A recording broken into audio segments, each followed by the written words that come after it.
which, yes, you might have been, or you were roommates with Rabbi Jonathan Sachs and others, but perhaps the connections that really stayed and made an impression were the people that you met, the likes of Rabbi Chaim Pullman and other very deeply committed Jews who would later become your Daf Yomi mentors, and that you could travel around the world and you travel with your Gemara, you travel with your Daf Yomi, you'd learn it occasionally review with your sons-in-laws, and that dedication to being in a way, a godel in the scientific community, but still to have that worldly knowledge, if you like, the knowledge of the Torah world, and to aspire to that is something I think also tremendously special. There's a lot more to say, and maybe we'll have a chance later also at Gvura to say a few things, but I think I'm reminded that in my own in the world that I live in as well, it's we talk about the same idea where I started, that the Mochen Shenish, that what prompted me into really in many ways into the practicing world was of course the death of Mami. You're going to be laid to rest tonight.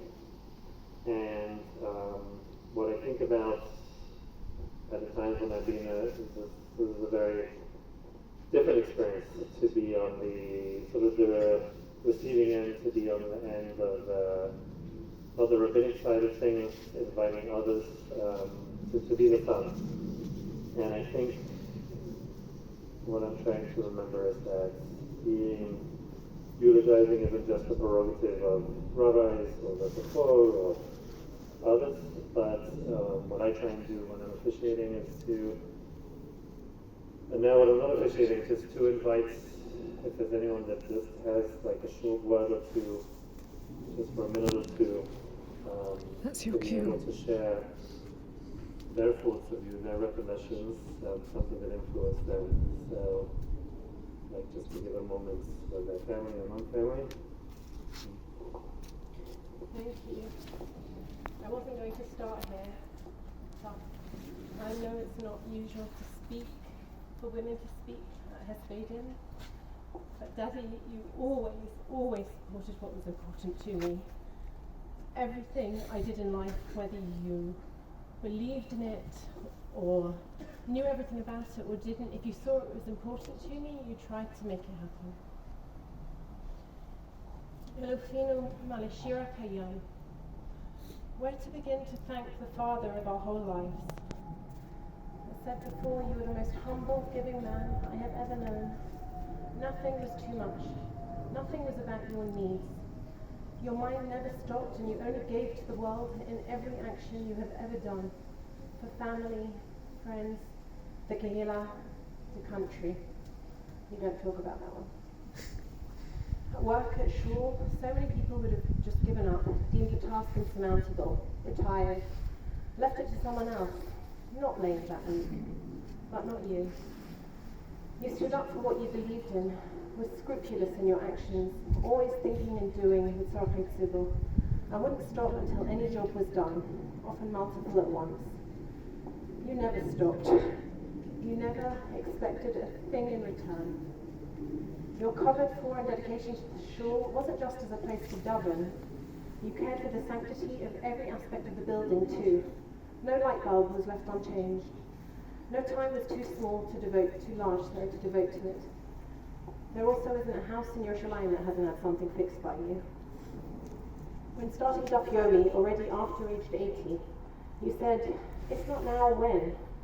That was your essence when it came to taking on more knowledge and commitment to learning and Avodas Hashem throughout your life, as well as so many unmentioned acts of tzedakah and chesed. You always gave more than you realized. You delighted in your grandchildren and had so much nachat from them. You relished in their enjoyment, always a smile playing at the corner of your lips. They were everything to you. You desperately wanted to buy the boys to fill in for the bar mitzvahs. You brought all of us together for Noam in December, and we treasure that laughter, simcha, and togetherness beyond words. Daddy, at my bat mitzvah, this week's parasha, Kisisa, you told me, Baruch atah b'voecha, u'baruch atah b'tzesecha. I've carried that blessing of yours throughout my life. You were so acceptant when I made Aliyah. You made me feel your blessing despite how hard it was to see me go, especially so soon after Mommy. It took these silent last months for you to be forced or to be able to receive, because all you did was give and guide and teach through action.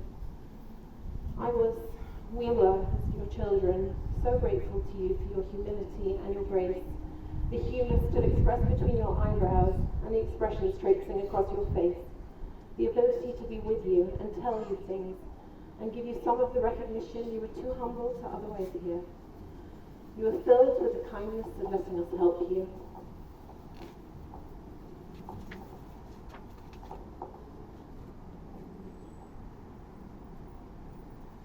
On Friday night, we knew the time was close.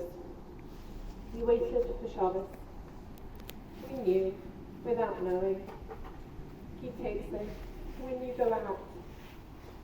We talked about Scrabble on Shabbos afternoons, and during Mariv, how Hashem is the architect of this world. And the Saderet of Kochoven, he arranges it all. I didn't realize Michal had her siddur open at Shema. And as we got there, and as I slowed towards the end, a tear rolled out of each of your eyes. You valued life with a capital